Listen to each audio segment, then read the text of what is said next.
Chief justice की सरबराही में 5 रुकनी larger bench ने डिप्टी स्पीकर रूलिंग केस की समाअत की। वकील पीटीआई बाबर अवान ने कहा कि सुप्रीम कोर्ट के 21 मार्च के 2022 के फैसले का हवाला देना चाहता हूं। इलेक्शन के लिए तैयार हैं, सारा मसला जल्दी इलेक्शन का था। सदारती रेफरेंस को मुजवजा अज खुद नोटिस के साथ सुना जाए। चीफ जस्टिस ने कहा कि हमारे सामने सियासी बातें ना करें। पीपल्स पार्टी के वकील फारूक एच नायक ने फुल कोर्ट बेंच बनाने की सदा कर दी। चीफ जस्टिस ने इस्तफसार किया कि क्या आप बताना पसंद करेंगे कि कौन सी आईनी सवालात पर फुल कोर्ट की ज़रूरत है।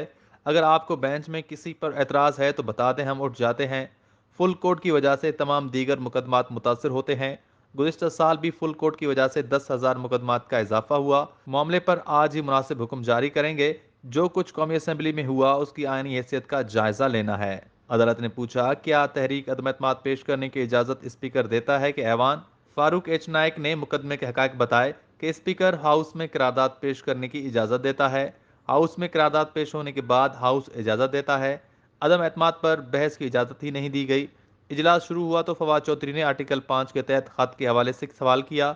फवाद चौधरी के पॉइंट ऑफ ऑर्डर पर डिप्टी स्पीकर ने रूलिंग जारी कर दी। चीफ जस्टिस ने पूछा कि 3 अप्रैल को इजलास तहरीक पर बहस का मौका देने के बजाय मुकर्रर किया गया है। स्पीकर ने तहरीक अदम एतमाद पर बहस के लिए कौन सा दिन दिया। तहरीक अदम एतमाद पर डायरेक्ट वोटिंग का दिन कैसे दिया जा सकता है। फारूक नायक ने डिप्टी स्पीकर की रूलिंग अदालत में पेश करते हुए बताया कि 27 मार्च को इमरान खान ने जलसे में गैर मुल्की खत लहराया और इल्जाम लगाया कि अपोजिशन के गैर की साजिश का हिस्सा है।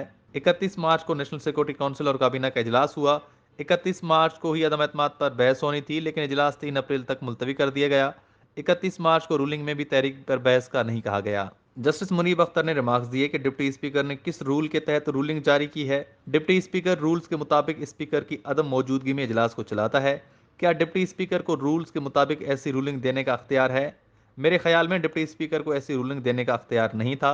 रूल 28 के तहत तो स्पीकर को रूलिंग देने का अख्तियार है।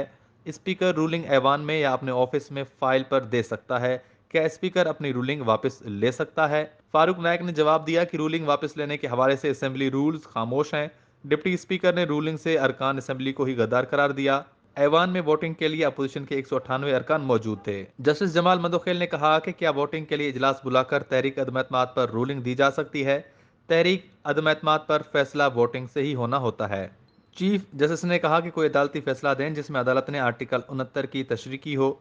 फारूक नायक ने दलाल दिए कि पार्लिमानी कार्रवाई गैर आईनी और बदनीयती पर मबनी हो तो चैलेंज भी हो सकती है और कालादम भी।